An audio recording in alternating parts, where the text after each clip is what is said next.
Yo, what's up mga lods?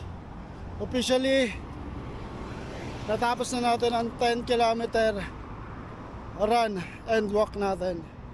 So, at this point mga idol, malakas pa rin tayo. Nakakalakad, nakakatakbo, nakakahinga pa rin ng maayos. So, ibig sabihin, ready tayo next time sa 15 to 20 kilometer. Medyo kurba na dito sa pahil. Wala ka na ibang maikutan. Next target natin, inshallah, papunta tayo ng Salmiya. Mahabula to Salmiya. Doon, rektahan yung kalsada doon eh.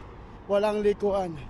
Kaya eksakto 20 kilometer doon, papunta sa Salmiya para Mahabula. So, hanggang sa muli.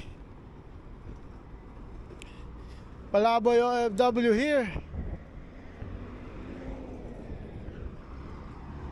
Nakatapos tayo ng 10 kilometer run and walk. Hindi na masama para sa mga paguhan. So natapos natin ng mga 1.5 oras na ligtas at walang injury. So ibig sabihin, kaya natin sa mas malayong tatakbuhin next time.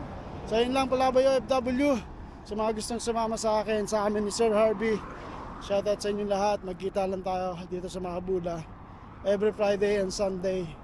Kung gusto nyo lang naman mabuhay, huwag nyo kalimutan mag-subscribe. Alright?